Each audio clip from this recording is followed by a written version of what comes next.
Hello hello hello. तो कैसे हैं आप सभी? उम्मीद है स्वस्थ मस्त और अपन पढ़ाई कंटिन्यूअस कर रहे हैं। आज के सेशन को कंटिन्यू करते हैं। आज अपन एक्सरसाइज 1.2 पर बेस्ड जो बेसिक थ्योरीज है उन पर हम आपसे आज डिस्कस करने वाले हैं, है ना। इस सेशन को आप वॉच करने के बाद बिल्कुल एबल हो जाओगे। एक्सरसाइज जो मैं यहाँ पर लूंगा 1.2 उसको आप बड़ी आसानी से आप उसको हैंडल कर सकते हो, उसको आप डील कर सकते हो। लेकिन इस सेशन को आपको बड़े ध्यान से वॉच करना पड़ेगा, है ना। मैं क्यों कहता हूँ अटेंशन देना पड़ेगा? क्योंकि मैं समझता हूँ, है ना, क्योंकि मैंने डिफिकल्टीज को फेस करा हुआ है, ठीक है। तो मैं नहीं चाहता कि आप उस चीज को फेस करो, और उस चीज के लिए मैं पहले ही से ही आपको अवेयर कर दे रहा हूँ, है ना, ताकि आपके पास अवेयरनेस हो और आप चीजों को जैसे बताया जाए उस तरीके से अगर आप उसको फॉलो करते रहते हो, है ना, तो फिर आप डेफिनेटली आप आगे जाओगे और प्रश्न को बड़ी आराम से आप उसको हैंडल कर ले जाओगे, डील कर ले जाओगे, है ना। आपको कोई प्रॉब्लम नहीं होगी, इस बात की गारंटी है, अगर सेशन को आपने अच्छे से देखा हुआ है। कोई प्रॉब्लम नहीं होगी, क्योंकि जो टीचर होता है वो समझता है ना कि कहाँ पर क्या डिफिकल्टीज हैं, क्योंकि उसने उनने उनने भी उसको फेस करा होता है, ठीक है। तो फिर उसको समझ में आता है, तो वहां पर उस चीज को वो बहुत बेसिक से, है ना, वो चाहता है कि सामने जो उसके सामने जो स्टडी कर रहा होता है, ठीक है ना, उसको वो प्रॉब्लम ना हो जो आपने फेस करी हुई है ना। तो मैं भी यही सोचता हूँ कि मैंने जो फेस करा हुआ जो प्रॉब्लम मैंने देखी हुई है वो प्रॉब्लम आपके साथ ना हो, है ना।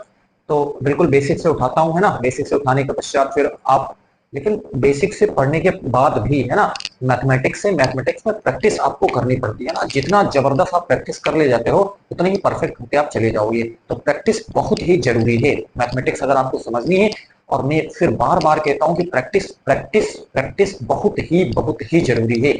अगर आप प्रैक्टिस नहीं कर पाते हैं तो फिर आप ये मत छोड़ दीजिए, फिर मैथमेटिक्स या फिर कोई भी सब्जेक्ट जो है उसको पढ़ना बंद कर दीजिए। अगर आप अपने आप को इन्वॉल्व नहीं कर पाते हैं विषय में, अगर आप नहीं लगा पाते हैं और आप मेहनत नहीं कर पाते, तो फिर पढ़ाई, फिर इसमें आप अपने करियर को हटाइए, है ना। आप एजुकेशन में अपने करियर को आप नहीं बना सकते अगर आप प्रैक्टिस नहीं कर पाते हो। आपको चीजों की प्रैक्टिस करनी पड़ेगी। एक बार में चीजें नहीं आती हैं, उसको बार बार पढ़ना पड़ता है, उसको माइंड में अपना एक जगह उसको सेट करना पड़ता है। तो उसको सेट करने के लिए थोड़ा सा टाइम लगता है ना। उस टाइम आपको देना पड़ेगा उसको, और बार बार चीजों को रिकॉल करना पड़ेगा ना। और जब तक चीजों को आप रिकॉल करते रहोगे तो वो चीजें धीरे धीरे अस्थायी होती जाती हैं आपके माइंड में, और फिर आप उसको फ्लुएंटली आप चीजें एक्सप्रेस कर सकते हो, उसको सामने आप प्रेजेंट कर सकते हो किसी के सामने, है ना। तो एग्जाम से पहले पहले आपको वो सारा कुछ एफर्ट, आपको अपने अंदर पूरी कुवत, आपको पूरा एफर्ट लगा देना होता है, ठीक है। कई बार देखते हैं एग्जाम में बहुत सारे स्टूडेंट्स के जो है कई 99.23 99.28 ऐसे ऐसे परसेंटेज आते हैं। तो आप अगर वहां तक अगर जाना चाहते हो तो फिर सोचो वो कितना जो है मेहनत करता होगा, है ना, तब जा करके कहीं 100% तक लोग सिक्योर कर जाते हैं, एग्जाम पूरा पूरा एग्जाम ही लिख देते हैं, है ना। तो वो उनका एफर्ट है, वो उनकी कोशिश है, वो उनकी लगन है, मेहनत है, तब जाकर के वो वहां तक पहुंचे हैं, ठीक है। आप भी डेफिनेटली आप वहां तक जाओगे, बशर्ते आपको लगना पड़ेगा, आपको मेहनत करना पड़ेगा, मेहनत करना पड़ेगा। करते हैं सेशन को आज अपन कंटिन्यू, है ना। आज अपन, जैसा कि मैंने आपसे बोल ही दिया है, आज हम जो उठाने वाले हैं वो एक्सरसाइज 1.2 पर बेस्ड जो बेसिक थ्योरीज हैं उन पर हम आपसे आज डिस्कस करेंगे, है ना। और बिल्कुल डेप्थ में डिस्कस करेंगे, कोई प्रॉब्लम नहीं होगी आपको, है ना। मैंने पहले ही आपको अवेयर कर दिया है, कोई प्रॉब्लम होगी ही नहीं, है ना, नो प्रॉब्लम। बिल्कुल ध्यान से आप ईयरफोन लगाएं कान में, है ना। ध्यान से केवल आप सुनते रहे, है ना। हो सके तो नोट सामने रखेंगे, उसको भी आप जो है लिखते रहे, लेकिन सुने जरूर, ध्यान से सुने, केवल मग्न होकर के इंटरेस्ट अपने आप को पैदा करें किसी भी विषय में। अगर आपको अच्छे से पकड़ बनानी है तो उसमें इंटरेस्ट पैदा करें आप, है ना। तो इंटरेस्ट उसमें आप जगाएं। चलो, आज अपन हम जो बात करेंगे वो फलन, क्या है, फलन विषय अपना डाल लेते हैं हम।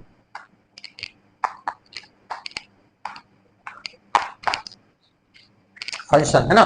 तो आज अपन फंक्शन पे बात करेंगे, फलन बात करेंगे, संबंध पर हम डिस्कस कर चुके हैं, उस पर बेस्ड हमने एक्सरसाइज भी 1.1 कंप्लीट कर ली है, ठीक है। अगर आपने उसको नहीं देखा हुआ है तो वो प्लेलिस्ट बनी हुई है, वहां पर आप जाइए, उसको वॉच करिए, एंजॉय करिए, ठीक है। बहुत बेसिक वे में सारा कुछ समझाया गया है, आपको उससे बेसिक कहीं नहीं मिलेगा, हर चीज बिल्कुल मैंने वहां पर क्लियर कर दी है। चले यहाँ पर देखें फलन क्या है। फलन अगर मैं डेफिनेशन यहाँ पर बोलूं तो फिर फलन को कैसे बता सकते हो? समुच्चय ए से समुच्चय बी में फलन है। समुच्चय ए से समुच्चय में, अब ये सेट क्या है ना, सेट क्या समुच्चय, ये सब 11th का टॉपिक है। तो आपको ये सब अवेयर, आप इतने अवेयर होंगे अगर मैथमेटिक्स पढ़ रहे हैं तो फिर मैं समझता हूँ कि आप ये समुच्चय वगैरह सारा कुछ आपको क्लियर होगा, कोई प्रॉब्लम आपको नहीं होगी इसमें ना। तो समुच्चय ए से समुच्चय बी में फलन है कब?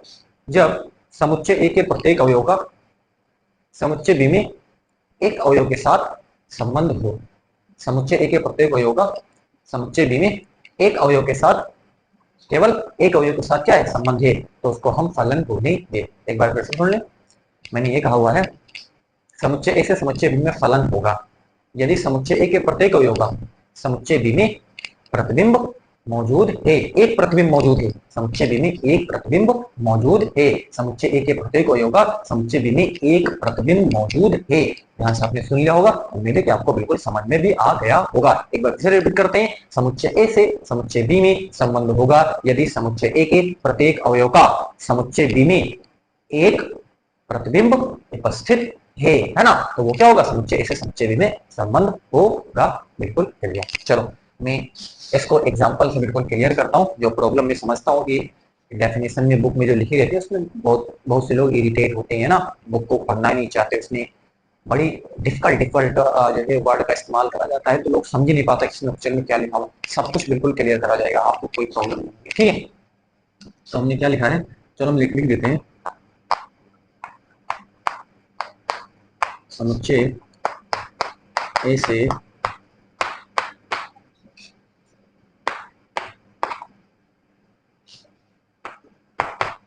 में फलन होगा। समुच्चय ए से समुच्चय बी में फलन होगा यदि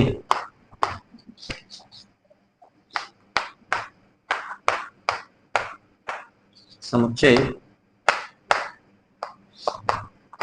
ए के प्रत्येक ए का समुच्चय ए के प्रत्येक अवयव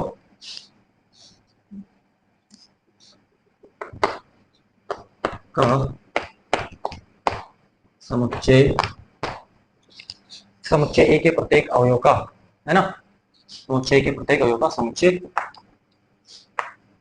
बी में एक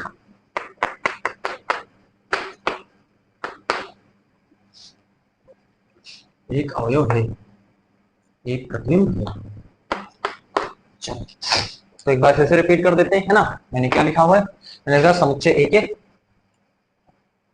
ए से समुच्चय बी में फलन होगा यदि समुच्चय ए के प्रत्येक अवयव का समुच्चय बी में एक प्रतिबिंब है। समुच्चय बी में एक प्रतिबिंब है ना। चलिए तो अब देखें इस चीज को मैं आपको बिल्कुल क्लियर करता हूँ, तो आराम से आप ध्यान से केवल सुनते हैं। चलो देखो, जैसे हमने ले लिया, अब इसको लिखने का क्या तरीका है? देखो लिखते कैसे है ना, लिखते हैं एफ सच डेट, है ना, ए से बी, ये फलन, इस तरीके से फलन को रिप्रेजेंट करा जाता है। ये फलन का रिप्रेजेंटेशन है ना। देख ले थोड़ा सा फोटो कैसे बना हुआ है, एफ सच डेट ए से बी में यहाँ पर क्या है? एक फलन आपके पास दे रखा है। या फिर दूसरा जो तरीका है, इसको ऐसे भी दिखाते हैं ना, कई बार बुक में ऐसे भी लिखा होता है,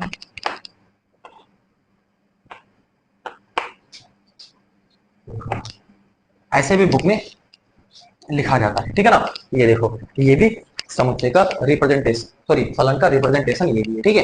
बीच में एफ लिख देते हैं, या फिर आप ऐसे लिखें या फिर ऐसे लिखें, दोनों सेम ही, कोई प्रॉब्लम आपको नहीं होनी चाहिए। यहाँ तक तो मैं समझता हूँ कोई प्रॉब्लम नहीं आपको ना। समुच्चय ए से समुच्चय बी में फलन होगा यदि समुच्चय ए के प्रत्येक अवयव का समुच्चय बी में एक प्रतिबिंब है ना। क्लियर? इस समुच्चय का सॉरी जो मैंने फलन है, फलन का रिप्रेजेंटेशन भी कैसे करते हैं वो मैंने आपको दिखा दिया। चलो एग्जांपल लेकर के इसको और अच्छे से यहाँ पर क्लियर करते हैं। देखो ये है समुच्चय ए, ये समुच्चय बी। ए से बी में हमको एक फलन है f1। चलो देखो, यहाँ ले लिया ए बी सी डी, 1 2 3 4, ये बताइए क्या ये f1 जो है वो फलन है? आपसे प्रश्न पूछा जा रहा है क्या f1 फलन है? तो डेफिनेशन फटाफट आप उठाइए और तुरंत इसको जो है क्रॉस चेक कर लीजिए, ठीक है। देखो समुच्चय ए से समुच्चय बी में फलन होगा, समुच्चय ए से समुच्चय बी में फलन होगा कब होगा?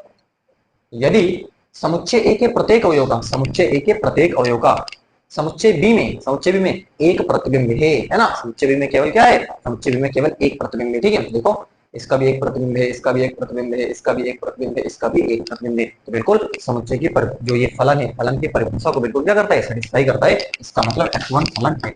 उम्मीद है कि आपको, मैंने यहाँ तक के स्टूडेंट्स को देखा हुआ है कि वो एक्सरसाइज कंप्लीट कर लेते हैं, लेकिन उनको वो नहीं मालूम होता कि फलन है क्या चाहिए।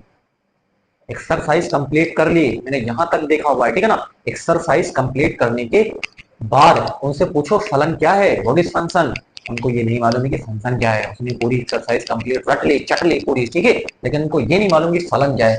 फलन भी आपको पहचानना आना चाहिए, है ना। सबसे पहले आपको यही चेक करना है कि फलन है या वो नहीं है, ठीक है। चल और देखो, चलो एक और लेते हैं हम, है ना। अपन हर तरीके से चेक करेंगे। हाँ, ये आपके पास F2 यहाँ पर देखिए A B C D E 1 2 3 4, है ना। यहाँ देखिए इसका इसके साथ, इसका इसके साथ, इसका इसके साथ और इसका इसके साथ।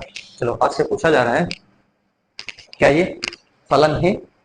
आपसे पूछा जा रहा है प्रश्न के तौर पे, क्या ये फलन है, बताइए यस और नो में आंसर करें, क्या ये फलन है ना। यानी कि फलन का बिल्कुल मैं बेसिक क्लियर कर रहा हूँ, बस इससे फंडामेंटल आपको नहीं मिलेगा, ठीक है, बिल्कुल बेसिक है। चलो देखो, फलन की परिभाषा से आप आइए, क्या है, समुच्चय ए से समुच्चय बी में फलन होगा यदि समुच्चय ए के प्रत्येक अवयव का, समुच्चय ए के प्रत्येक अवयव का समुच्चय बी में एक प्रतिबिंब है। समुच्चय बी में क्या है, एक प्रतिबिंब है। देखो इसका एक प्रतिबिंब है, इसका एक प्रतिबिंब है, इसका एक प्रतिबिंब है, इसका एक प्रतिबिंब, ये तो बच गया। प्रत्येक अवयव का हमने बोला हुआ है, कोई अवयव छूटना नहीं चाहिए, ठीक है ना। इसका मतलब जो F1 F2 है वो फलन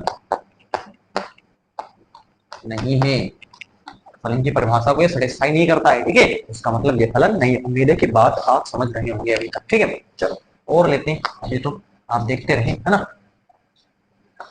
ये दो, अगला देखो, है ना। हर पहलू के डिस्कस करा जाएगा। ए चलो यहां पर देखें, ए बी सी डी 1 2 3 4 5, है ना। चलो ये देखो, ये है ना। आपसे पूछा जा रहा है क्या ये फलन है। सबसे पहला प्रश्न, क्या ये फलन है या नहीं है। सोच के सोचिए, क्या ये फलन है या नहीं है, जवाब दें आप। F3 फलन है या नहीं। चलो परिभाषा पे, समुच्चय ए के प्रत्येक अवयव का समुच्चय बी में एक प्रतिबिंब होना चाहिए, ठीक है ना। समुच्चय के प्रत्येक अवयव का समुच्चय बी में एक प्रतिबिंब होना चाहिए, एक प्रतिबिंब। ए का एक प्रतिबिंब है, बी का एक प्रतिबिंब है ना। इसको बोलते हैं प्रतिबिंब। इसको क्या बोलते हैं, है ना, ये भी आप समझ लें, इसको बोलते हैं प्रतिबिंब। और प्रतिबिंब है ये क्या है, ये इसका पूर्व प्रतिबिंब है। ये भी आना चाहिए, ठीक है ना। इसको पूर्व प्रतिबिंब बोला जाता है ना। और इसको क्या बोला जाता है, इसको प्रतिबिंब बोला जाता है, ठीक है। चलो बताओ तो क्या ये फलन है। देखिए इसका एक है, इसका एक है, इसका एक है ना। परिभाषा में समुच्चय ए के प्रत्येक अवयव का समुच्चय बी में एक प्रतिबिंब है, तो बिल्कुल एक प्रतिबिंब है ना।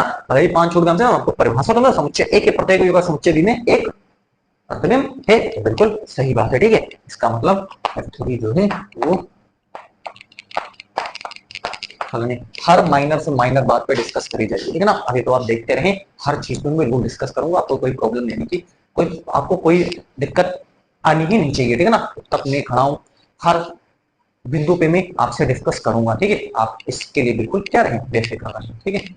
जब इरेज कर रहा हूँ आप नोट कर सकते हैं, स्क्रीनशॉट आप वगैरह ले सकते हैं।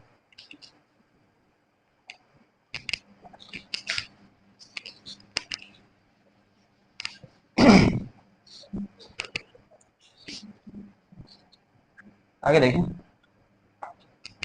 नेक्स्ट ले लिया 1 2 3 4 5, ए बी सी डी।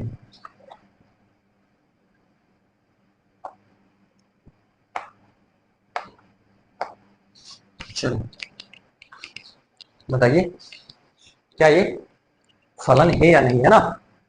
मैं समझता हूं कि कहाँ कहाँ डिफिकल्टीज आती है लोगों के पास। हर उस पहलू तक मैं जाऊंगा जहां तक आप सोचते हैं, जहां तक आप सोच सकते हैं ऐसा हो तब फलन होगा, ऐसा हो तब फलन होगा, क्या ऐसा हो तब फलन, उस पहलू तक पर भी मैं जाऊंगा जो आपके दिमाग में चल रहा है, ठीक है। आप बस धैर्य बनाए रखें, पेशेंस बनाए रखें, ठीक है। उस पहलू तक पर भी मैं जाऊंगा, है ना। चलिए देखें परिभाषा से। समुच्चय ए के प्रत्येक अवयव का समुच्चय बी में एक प्रतिबिंब होना चाहिए। समुच्चय बी में एक प्रतिबिंब होना चाहिए। समुच्चय ए के प्रत्येक अवयव का, देखो 1 का प्रतिबिंब ए है, 2 का प्रतिबिंब ए है, 3 का प्रतिबिंब बी है, 4 का प्रतिबिंब सी है, 5 का प्रतिबिंब डी है। क्या बताओ फलन है F4। सोच के सोचे। इसमें लोग धोखा खा जाते हैं कई बार, है ना। कई बार लोग कहते हैं ये देखो ये 1 और 2 का प्रतिबिंब यही है, इसका मतलब ये फलन नहीं है। धोखा खा गए।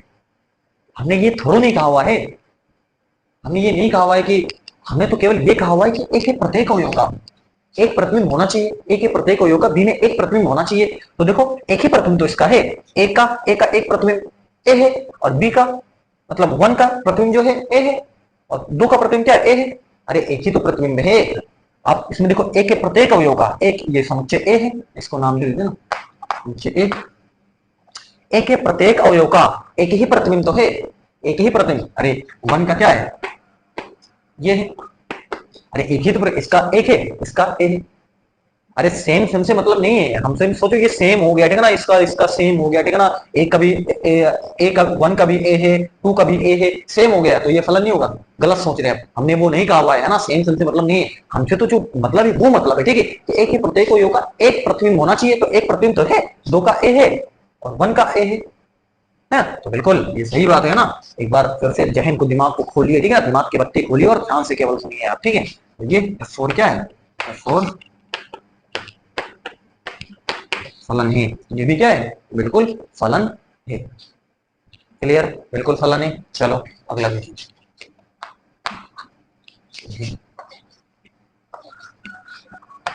ए बी, ये देखें, है ना। देखें लेते हैं हम 1 2 3 4 ए बी, समझाने के लिए ABCD ले रहे हैं ना, ABCD। चलो ध्यान से देखो।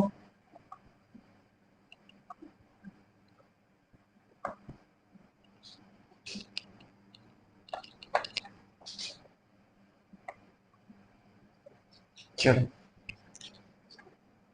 चलो ए बी ले लें, है ना, इसके साथ जोड़ दिए, है ना ए बी। ध्यान से देखें। अब आपसे पूछा जा रहा है F5 फलन है या नहीं। चलिए जवाब दें आप।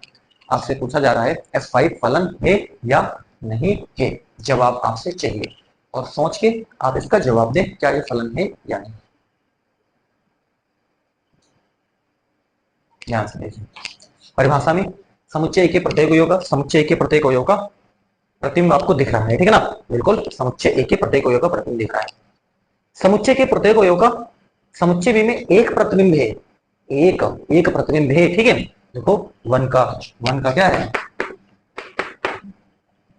1 का ए प्रतिबिंब है, 1 का बी प्रतिबिंब है। तो 1 के कितने प्रतिबिंब हो गए, 2 हो गए, है ना। हमने कहा था समुच्चय ए के प्रत्येक अवयव का बी में एक प्रतिबिंब होना चाहिए। यहाँ पे कितने प्रतिबिंब हो गए, 2 प्रतिबिंब हो गए। इसका मतलब सरासर गलत, वो फलन नहीं। उम्मीद है इतनी सारी डिस्कशन से अब आप बात बिल्कुल समझ चुके हैं कि कब हम फलन बोलेंगे और कब हम फलन नहीं बोलेंगे। बताइए यस और नो, बात समझ में आई या नहीं आई। अगर नहीं समझ में आई तो एक बार फिर से रिपीट करते हैं, समझ में आई तो फिर मजे ही मजे, है ना, एंजॉय करें, है ना। और मैं वही चाहता भी हूँ कि आप एंजॉय करते रहें, इसको आप एंजॉय करें, है ना, एजुकेशन को आप एंजॉय करें। अब तो समय भी आ चुका है हॉलीडे का, है ना, और आप इसको कंटिन्यू रखें। मैं बार बार कहता हूँ आप अपनी पढ़ाई को कंटिन्यू रखें।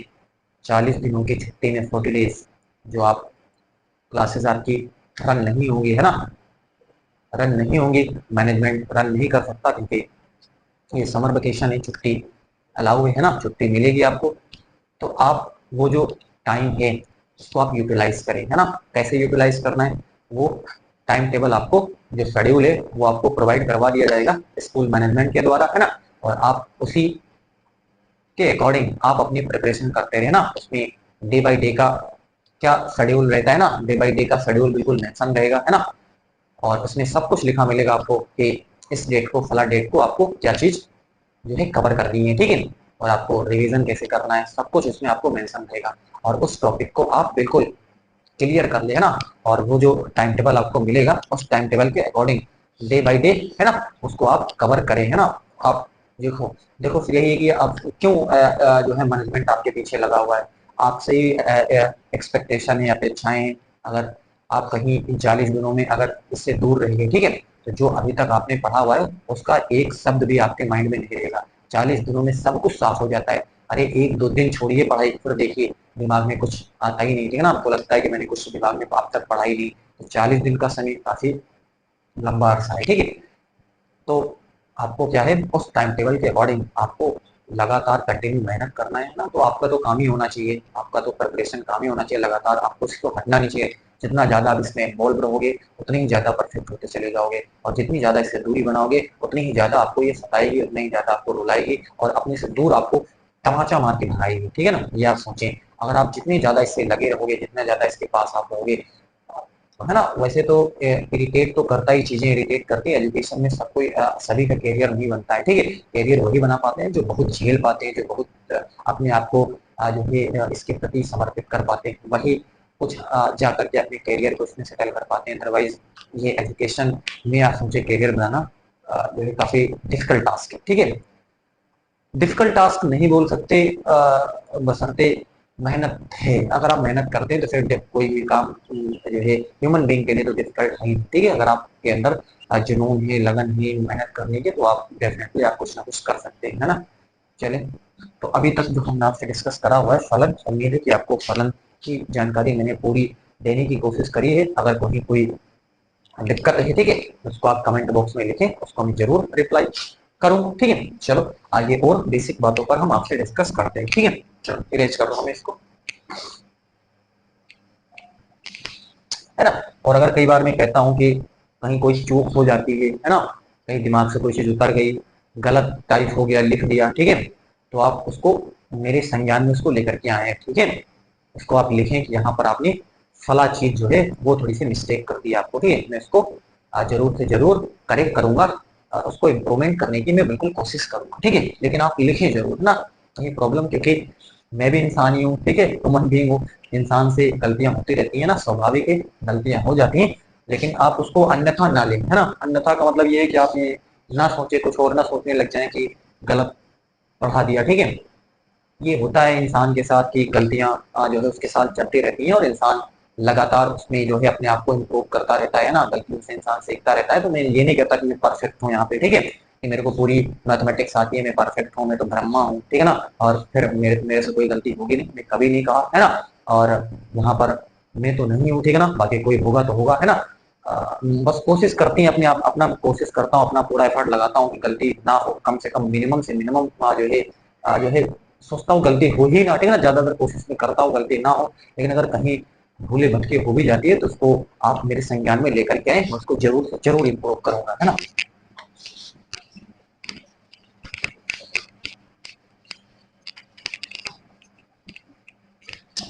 चलिए अब हम आते हैं फलनों के प्रकार पे, है ना। बिंदु अपना रहेगा फलनों के प्रकार, और ये बहुत ही इंपॉर्टेंट इस नजर से, एक्सरसाइज के नजर से, फलनों के प्रकार।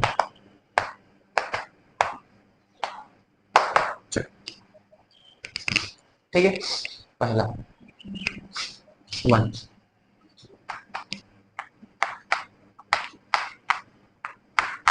एक एक ही फलन, ध्यान से देखिए एक एक ही फलन क्या है।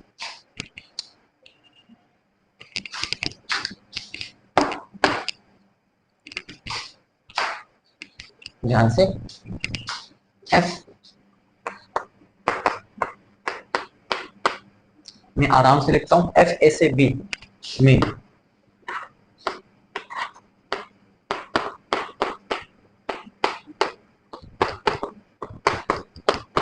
एक एक ही होगा।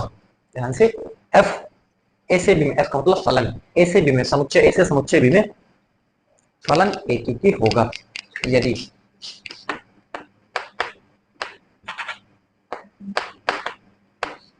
यदि आपने जो एलिमेंट लिए हुए हैं, जैसे आपने ले लिया A1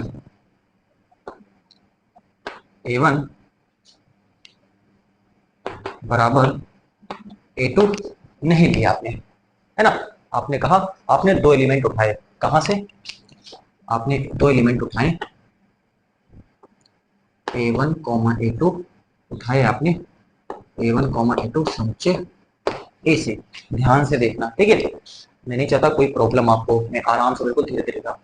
फलन ए से बी में, ए से बी में फलन होगा एक एक ही होगा, फलन ए से बी में एक एक ही होगा, फलन ए से बी में एक एक ही होगा। कब, यदि जो दो एलिमेंट हमने लिए हुए हैं A1 और A2 ये दोनों बराबर नहीं, ठीक है, और ये A1 और A2 हमने कहां से ले रखा है, इस वाले समुच्चय से ले रखा, समुच्चय ए से। ध्यान से, आराम से, ठीक है।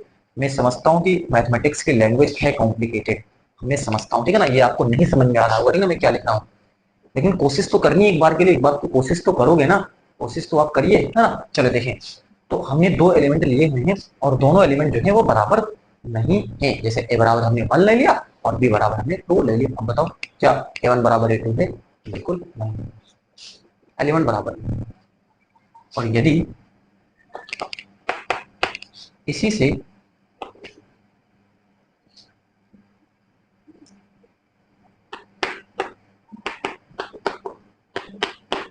फलन के मान भी बराबर ना है, फलन के मान भी जो है बराबर ना है ना, एलिमेंट बराबर नहीं है और फलन के मान भी क्या ना हो, बराबर ना हो, फलन के मान भी जो है बराबर ना हो। इसका मतलब इस केस में फलन जो आपके पास होगा वो क्या हो जाएगा, एक एक ही हो जाएगा। एफ ए से बी में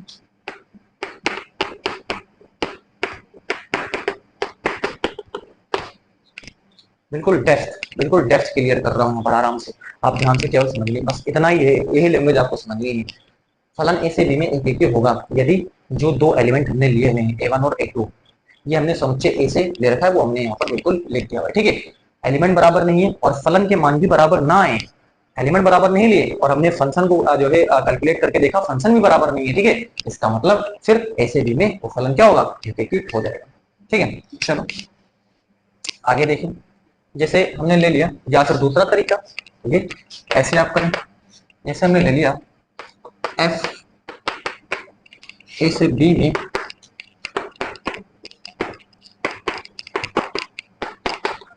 एक एक ही होगा यदि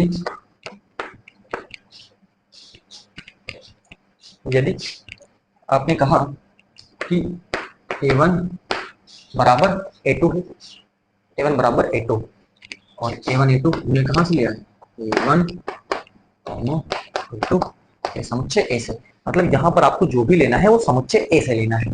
कहां से लेना है, समुच्चय ए से लेना है, ठीक है। तो हमने कहा हुआ एलिमेंट बराबर है और फलन के मान भी बराबर आ जाए, है ना।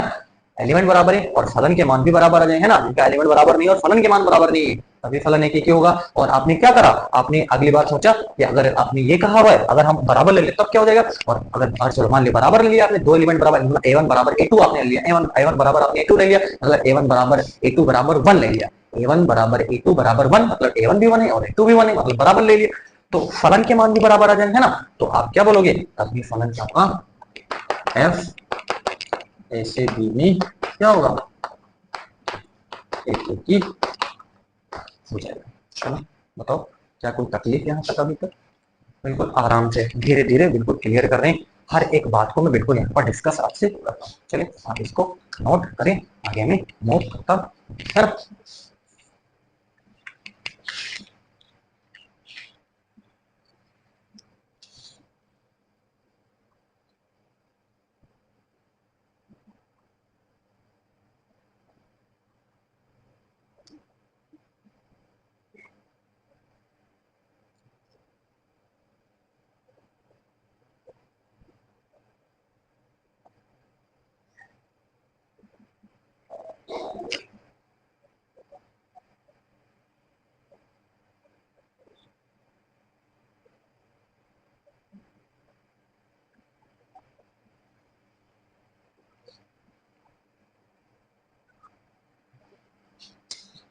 आगे मूव करते हैं।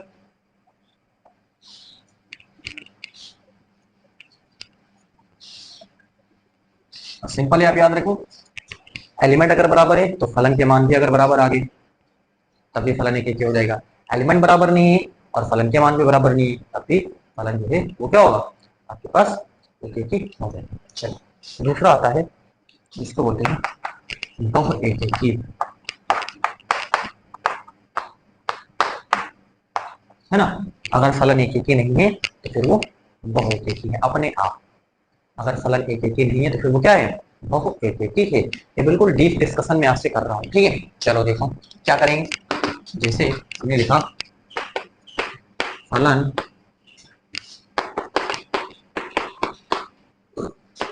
ए से बी में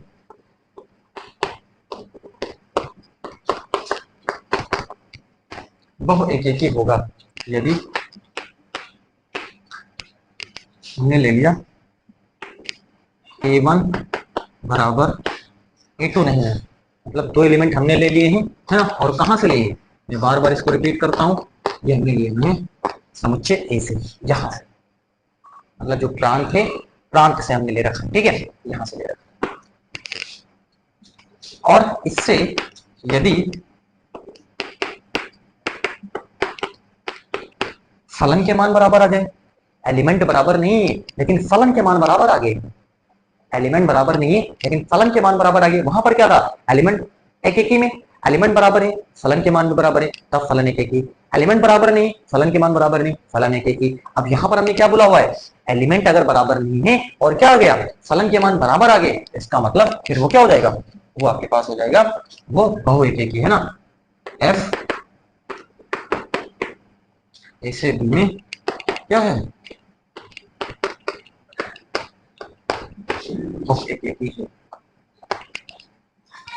एफ ऐसे बी में क्या है, बहु एक ही है। है कोई तकलीफ, या दूसरे तरीके से, दूसरा तरीका जैसे हमने ले लिया कि a1 बराबर a2 ले लिया, तो बराबर क्या ले लिया, a2 ले लिया। और ये हमने कहां से लिया, a1 बार बार मैं लिखता हूँ, ये हमने लिया है समुच्चय ए से, है ना। ऊपर में इस चीज को भी नहीं लिखा हुआ है ना, वो आप लिख सकते हैं, ठीक है। हमने ले लिया कि जो a1 और a2 है वो दोनों बराबर थे, फिर से ले लिया a1 बराबर a2 बराबर 2 ले लिया, मतलब a1 भी 2 और a2 भी 2 हो गया। बताओ कोई तकलीफ नहीं, तकलीफ। और इससे और इससे फलन के मान बराबर नहीं, इससे क्या है, फलन बिल्कुल उल्टा कर देंगे ना, फलन के मान बराबर नहीं, तब भी जो है एफ जो है ए से बी में क्या हो जाएगा,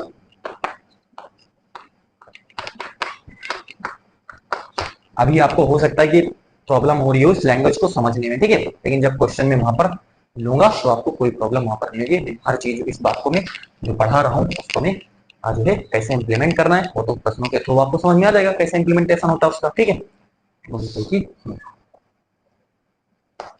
चलिए बताएं, अभी तक कोई तकलीफ उम्मीद है आपको नहीं होगी, ठीक है। चलो आगे हमने एक एक ही और बहुत एक ही, इंपॉर्टेंट है, बार बार मैं कहता हूँ, है ना, आपको आना चाहिए कि एक एक ही फलन कब होगा कब बहुत एक ही होगा, ठीक है।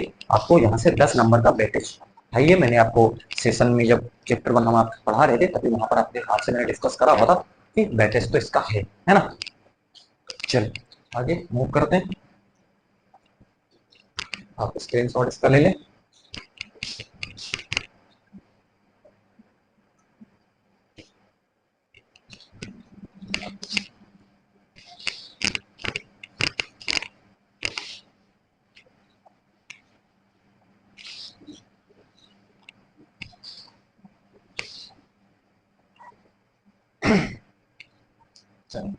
आगे भी आच्छादक,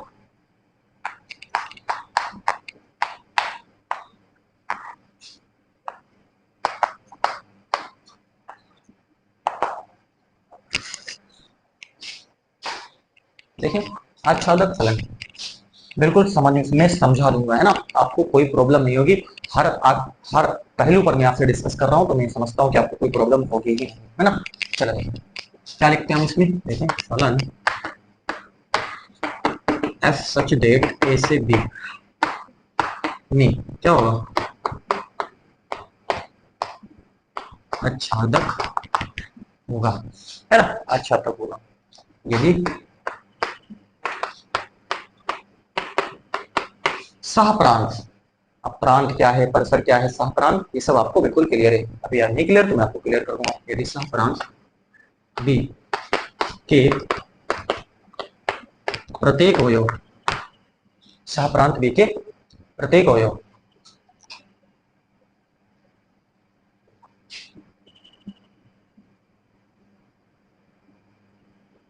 प्रांत ए के किसी न किसी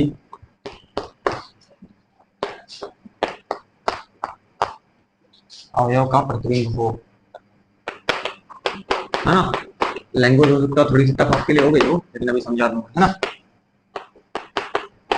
चलो देखो, फलन ए से बी में आच्छादक होगा, फलन ए से बी में आच्छादक होगा यदि सह प्रांत बी के प्रत्येक अवयव, यदि सह प्रांत बी के प्रत्येक अवयव प्रांत ए के किसी न किसी अवयव का प्रतिबिंब हो, प्रांत ए के, प्रांत ए के किसी न किसी अवयव का प्रतिबिंब हो।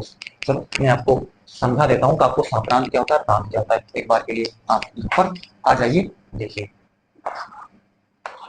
मैं नहीं समझता कि आपको कोई चीज ऐसी छोड़ दी जाए जो आपके लिए डाउटफुल हो, है ना। ये दो समुच्चय हैं, एक प्रकार का कोई फलन है, 1 2 3 4 ए बी सी डी, ये देखें, है ना। अब आपसे कहा जा रहा है, चले बताइए आप प्रांत बताइए, इसमें प्रांत क्या है। ऐसा बोला होता है क्या फलन है, तो फलन है समुच्चय के प्रत्येक अवयव का समुच्चय में एक प्रतिबिंब है, इसका मतलब ये फलन है, ठीक है। प्रांत, प्रांत क्या है इसमें, प्रांत ये देखो जो यहाँ पर लिखा हुआ है, ठीक है। 1 का संबंध जो है ए से है, 2 का संबंध बी से है, 3 का संबंध सी से और 4 का संबंध डी से, ठीक है। तो ये जो आपके पास है ना, जो रिलेशन संबंध आपको दिख रहे हैं, ठीक है। जो पहला प्रमिति जो आप बनाओगे, ठीक है, उसका जो पहला एलिमेंट होगा वही क्या हो जाएगा, वही हो जाएगा प्रांत, ठीक है। तो आ जाएगा 1 2 3 4, ये तो प्रांत हो गया। फिर परिसर, परिसर क्या होता है, दूसरा एलिमेंट, ठीक है, दूसरा एलिमेंट तो क्या है, ए बी सी, ये आपके पास परिसर हो जाएगा, है ना। जो यहाँ पर संबंधित है बस वो वाला हम देख रहे हैं, ठीक है ना। एक का संबंध ए से 1 का संबंध ए से, 2 का संबंध बी से है, 3 का संबंध सी से और 4 का संबंध डी से, ठीक है। तो जो संबंध संबंध वाला देख रहे हैं, तो पहला एलिमेंट जो हो जाएगा वो आपके पास क्या हो जाएगा, वो प्रांत हो जाएगा। दूसरा वाला क्या हो जाएगा, वो परिसर हो जाएगा। अगला आता है सहप्रांत, सहप्रांत, सहप्रांत, सहप्रांत पूरा जो सेट बी होता है, ठीक है ना, उसको हम सहप्रांत बोलते हैं। पूरा सेट भी आप लिख दीजिए, संबंध है या नहीं है, पूरा सेट भी आपको क्या कर देना होता है, लिख देना होता है, ठीक है। ए बी सी डी, है ना, इसको हम सहप्रांत में, देखिए आपको ये चीज भी बिल्कुल क्लियर हो गए होगी, किसको हम प्रांत बोलते हैं, किसको परिसर बोलते हैं, किसको हम सहप्रांत बोलते हैं ना। कोशिश करी जा रही है हर चीज को समझाने की, ठीक है, अपना पूरा मैं कोशिश कर रहा हूँ, ठीक है। चलो ये बात आपको समझ में आ रही होगी, ठीक है। हमने क्या बोला, फलन एफ ए से बी में आच्छादक होगा यदि सहप्रांत बी के प्रत्येक अवयव, सहप्रांत बी के प्रत्येक अवयव, ये देखो प्रत्येक अवयव, है ना, प्रत्येक अवयव प्रांत ए के किसी न किसी अवयव का प्रतिबिंब हो, है ना, मतलब कोई अवयव इसमें छूटना नहीं चाहिए, कोई अवयव इसमें छूट चला नीचे, प्रत्येक अवयव बी, बी का प्रत्येक अवयव ये वाला, इसमें के प्रत्येक अवयव, कोई अवयव छूट ना जाए जिसका, जिसका पूर्व प्रतिबिंब ना मौजूद हो, यहाँ पे ऐसे बोल लो, जिसका पूर्व प्रतिबिंब, इसका इसका कोई मतलब कोई अवयव ऐसा नहीं बचना चाहिए इसमें, ठीक है, जिसका पूर्व प्रतिबिंब मौजूद ना हो, है ना। या ऐसे आप सोचें, या जैसे बाहर बोला हुआ है ऐसे आप सोच लें, सहप्रांत बी के प्रत्येक अवयव प्रांत ए के किसी न किसी अवयव का प्रतिबिंब हो, है ना, यानी कि इसके किसी न किसी अवयव का प्रतिबिंब जरूर से जरूर होना चाहिए, तो इसमें कोई एलिमेंट छूटना नहीं चाहिए, नहीं चाहिए, कोई एलिमेंट नहीं छूटना चाहिए। अच्छा, आपसे आपसे पूछा गया क्या ये आच्छादक है जो आपको दिख रहा है, आपसे प्रश्न ही, मैंने यहाँ से प्रश्न पूछ लिया, बताओ क्या ये जो फलन लिखा हुआ है एफ आच्छादक है या नहीं है, सोच के सोचे आप, है ना। क्या ये जो फलन लिखा हुआ है ये आच्छादक है या नहीं, जवाब दे इसका जरा, है ना। मैं जानना चाहता हूँ आपसे, मैंने जो डिस्कशन करी है क्या वो सही दिशा में है, सही डायरेक्शन में जा रही है ना। तो बताइए क्या ये आच्छादक है या नहीं, बताएं आप। अगर आपने सही से समझा हो तो आपने जवाब दे दिया होगा ये फलन आच्छादक नहीं है। क्यों नहीं है? क्योंकि ई का कोई पूर्व प्रतिबिंब यहाँ पर मौजूद नहीं है, ठीक है ना। ई का कोई पूर्व प्रतिबिंब मौजूद नहीं है ना। हमने बोला समुच्चय के प्रत्येक अवयव का प्रांत ए के किसी न किसी अवयव का प्रतिबिंब हो, है ना। तो कहाँ इसका प्रतिबिंब है? इसमें कोई एलिमेंट है जिसका प्रतिबिंब ई है? नहीं, ठीक है। चलो, इसका मतलब ये आच्छादक, बताओ क्या ये आच्छादक है? ठीक है। तो बस इसमें यही समझना था, ठीक है। तो ये थ्योरी ही इसमें समझनी थी और इसके थ्रू मैंने आपको समझा भी दिया, ठीक है, क्या ये आच्छादक है या नहीं, ठीक है। चलो आगे आगे हमारे पास है जिसको हम क्या कहते हैं, नेक्स्ट है हमारे पास आच्छादक के बाद अंतरछेपी।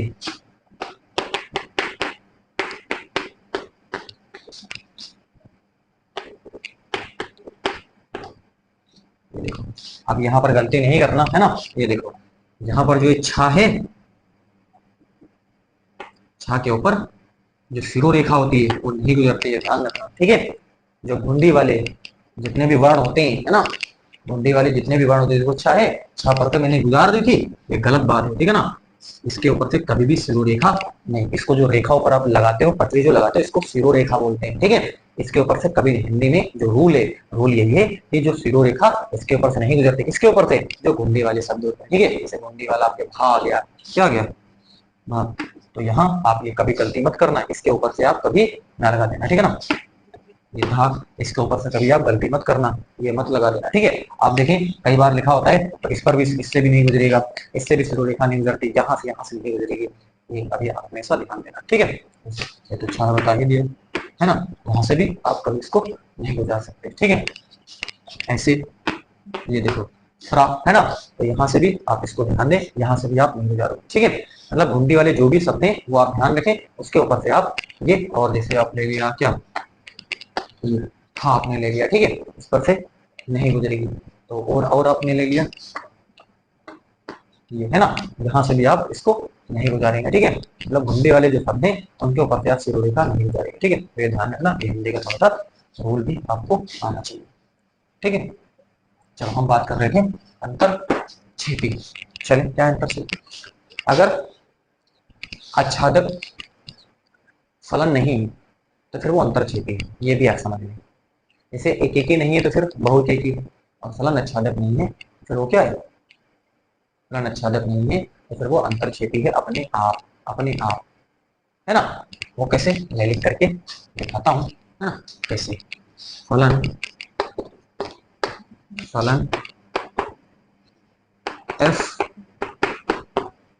ए से बी में अंतरछेपी होगा यदि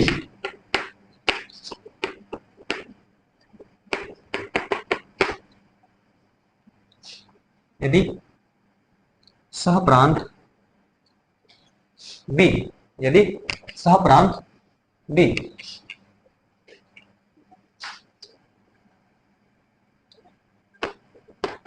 बी में कम से कम एक अवयव है, सहप्रांत बी में कम से कम एक अवयव है जो ए के किसी भी ए के किसी भी अवयव का प्रतिबिंब नहीं है। एक बार के लिए फिर से ध्यान से सुने, है ना। हमने फिर बार बार कहते हैं कि लैंग्वेज आपको हो सकता है गणित की लैंग्वेज है, थोड़ी सी कॉम्प्लिकेटेड है ना, लेकिन समझाने का काम अपना है। मैं क्यों आया हूँ यहाँ पर, बताने के लिए, ठीक है ना, यही चीज क्लियर करने के लिए, ठीक है। चले, तो फलन एफ ए से बी में अंतरछेपी होगा यदि सहप्रांत बी में, सहप्रांत बी में इसमें कम से कम एक अवयव है, कम से कम एक अवयव है जो ए के किसी भी अवयव का प्रतिबिंब नहीं है, ए के किसी भी अवयव का प्रतिबिंब नहीं है। देखो ए के किसी भी अवयव का प्रतिबिंब नहीं है, इसका मतलब ये हमने तो भी बताया ये आच्छादक तो है नहीं, जब ये आच्छादक नहीं है तो ये एफ जो है वो अंतरछेपी है। तो क्या है, वो हमारे पास अंतरछेपी है ना। बिल्कुल चलिए ठीक है, एक बार फिर से रिपीट कर देते हैं, है ना। यानी क्या हुआ है, फलन एफ ए से बी में क्या होगा, अंतरछेपी होगा यदि सह प्रांत बी में कम से कम एक अवयव है, सह प्रांत बी में कम से कम एक अवयव है जो ए के किसी भी अवयव का प्रतिबिंब नहीं है ना। यानी कि समुच्चय बी में एक ऐसा एलिमेंट जरूर आपको मिलेगा, एक कम से कम एक ऐसा एलिमेंट आपको जरूर मिलेगा जिसका कोई भी पूर्व प्रतिबिंब मौजूद नहीं है, जिसका कोई भी पूर्व प्रतिबिंब मौजूद नहीं है, या ए का एक एलिमेंट ऐसा जरूर मिलेगा जिस जो ए का किसी भी अवयव का जो क्या सदस्य नहीं है, ठीक है ना, उसका संबंध नहीं है। मेरे की आपको ये बात समझ में आ गई होगी कि एक एलिमेंट आपको ऐसा जरूर मिलेगा, है ना, जिसका ए के किसी भी अवयव के साथ संबंध नहीं होगा, ठीक है। तो फिर वो फलन क्या हो जाएगा, वो अंतरछेपी हो जाएगा, है ना। चले, उम्मीद है कि अभी तक जो आपसे मैंने जो डिस्कस करा है ना, सिंपल जो आपसे प्रश्न आएगा, फलन एक एक ही है या फिर दो एक एक ही है ना, फलन आच्छादक है या फिर वो अंतरछेपी, आपसे यही प्रश्न आएगा, ठीक है। आपसे पूछेगा बार बार, है ना, बताइए निम्न में से फलन एक एक ही है, बहुत एक ही है, फलन आच्छादक या फिर क्या है, वो अंतरछेपी है। अगर फलन एक एक ही है तो फिर वो बहुविच्छेदी नहीं है, और अगर फलन एक ही नहीं है तो वो बहुविच्छेदी है। अगर फलन आच्छादक है तो फिर वो अंतरछेपी नहीं है ना, क्या है, फिर वो अंतरछेपी नहीं है, ठीक है ना। और फिर अगर जो है आच्छादक नहीं है फिर फलन क्या है, फलन फिर आच्छादक नहीं है तो फिर वो क्या है, अंतरछेपी हो जाएगा, बिल्कुल कंफर्म डन।